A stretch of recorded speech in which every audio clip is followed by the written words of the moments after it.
ذکر و تلاوت میں جمائی آئے تو کیا کریں؟ قرآن پاک کی کوئی آیت پڑھتے وقت یا ذکر اذکار کرنے سے بہت سخت اور بار بار جمائی آتی ہے تو کیا اس کا کوئی حل ہے؟ طارق صاحب اسلام آباد سے. آ رہی ہے تو ہاں کر لیں اور منہ پہ ہاتھ رکھ لیں، بس زیادہ آوازیں نہ نکالیں، بے ادبی کی بات ہے. اور کوئی حل نہیں ہے بھائی، ڈاکٹر سے پوچھیں، وہ بتائے گا آپ کو. گرافک ڈیزائننگ کا کام کرنا کیسا ہے؟ اچھا یہ مسئلہ پہلے جمائی والا پوچھا تھا طارق صاحب نے اسلام آباد سے. گرافک ڈیزائننگ کا کام کرنا کیسا ہے؟ گرافک ڈیزائننگ کرنا کیسا ہے اور اس سے پیسے کمانا کیسا ہے؟ جو آن لائن کام کرتے ہیں کیا وہ سب کرنا درست ہے؟ طارق صاحب اسلام آباد سے. گرافک ڈیزائننگ میں بس کوئی ایسی چیز بنانا جو غیر شرعی ہو وہ جائز نہیں ہے. شرابوں کی بوتلوں کی تصویریں نہ بنائیں، آپ لڑکیوں کی تصویریں نہ بنائیں. باقی جائز چیز کی تصویر ہے تو وہ جائز ہے، ناجائز چیز کی ہے گرافک ہے تو وہ ناجائز ہے. باقی فی نفسی ہی یہ کام جائز ہے، اس سے پیسے کمانا بھی جائز ہے.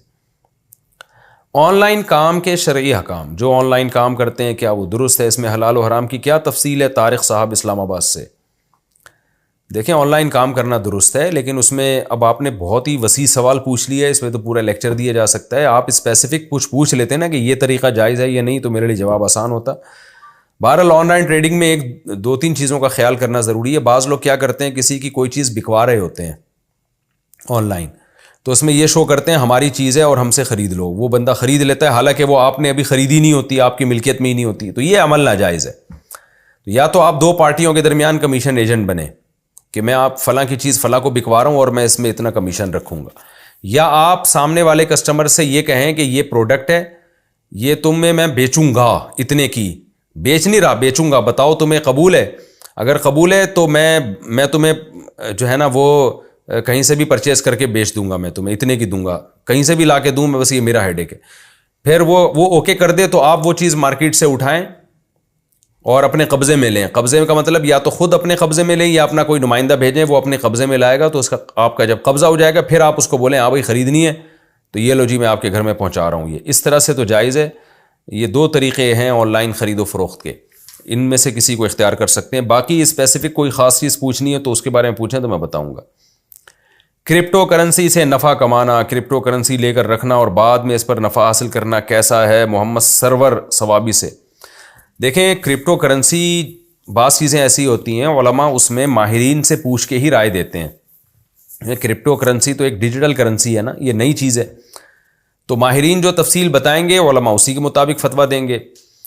میرے پاس جتنے ماہرین تھے، ڈاکٹر ذیشان صاحب جن کا میں نے انٹرویو انہوں نے میرا لیا تھا یا پتہ نہیں میں نے ان کا انٹرویو لیا تھا یا دونوں نے ایک دوسرے کا انٹرویو لیا تھا، واللہ عالم. ان کی رائے یہ تھی، انہوں نے جو ہمیں ڈیٹیل بتائی تھی اس کے حساب سے جائز لگ رہا تھا ہمیں، تو ہم نے فتویٰ دیا جائز ہے.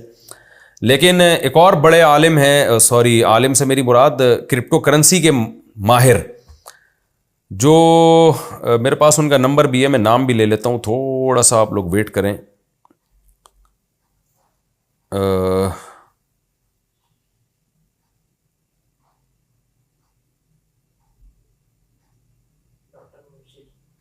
ڈاکٹر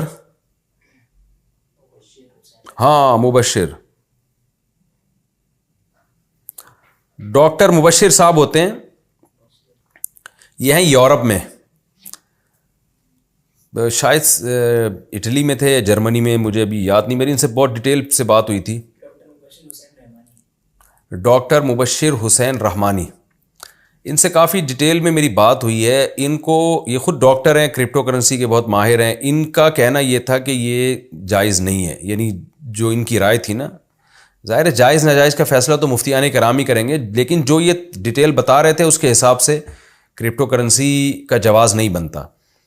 تو اب چونکہ ماہرین ہی کی رائے میں اختلاف ہے تو اس لیے میں نے اپنے پرانے فتوے سے رجوع کیا. ان سے جب میری بات چیت ہوئی، ان کے پوری ڈیٹیل ہے، فیس بک پہ بھی آپ کو مل جائے گی، اور ہو سکا تو ہم اس کا لنک بھی شیئر کر دیں گے. تو اس لیے میں نے پھر اس میں توقف کر لیا ہے. بھائی جو میں نے جواز کا فتویٰ دیا تھا میں اس سے رجوع کرتا ہوں، میں ناجائز نہیں کہہ رہا، کیونکہ ایسا نہ ہو کہ کل پھر کوئی ڈاکٹر صاحب کہیں کہ یہ اس کی ڈیٹیل ہی بدل دیں. مفتی کے سامنے جو دو تفصیل آئے گی، مفتی اس تفصیل کے مطابق جواب دے گا نا. اب ایک ڈاکٹر الگ تفصیل بتا رہے ہیں، دوسرے ڈاکٹر الگ ڈیٹیل بتا رہے ہیں، تو پھر مفتی بیچارہ کنفیوز ہو رہا ہے. تو اس میں مفتی صاحب کا قصور نہیں ہے، یہ قصور یہ اس جو معلومات ہمیں مل رہی ہیں ان معلومات میں ٹکرا ہوا ہے. اس کی مثال ایسے ہے جیسے کوئی میڈیسن ہو. اب لوگ ہم سے اس میڈیسن کے بارے میں پوچھ رہے ہیں کہ یہ دوا حلال ہے یا حرام. تو میں ڈاکٹروں سے پوچھوں گا نا کہ ڈاکٹر صاحب اس کے اجزاء بتائیں.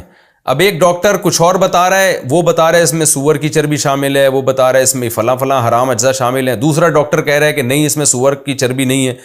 تو مفتی تو کنفیوز ہو جائے گا, وہ کہے گا بھائی ڈاکٹروں کی رائے میں اختلاف ہے کہ اس میں ہے کیا. تو جب ڈاکٹروں کی رائے میں اختلاف ہے تو ہم یہی کہیں گے بھائی ہمیں نہیں پتہ اس کے بارے میں. تو اس لیے ماہرین علماء بھی اس بارے میں زیادہ تر نے توقف کیا ہوا ہے, کیونکہ خود جو ماہرین ہیں, جو کرپٹو کرنسی کے ماہرین ہیں, انہی کی رائے میں اختلاف ہو رہا ہے.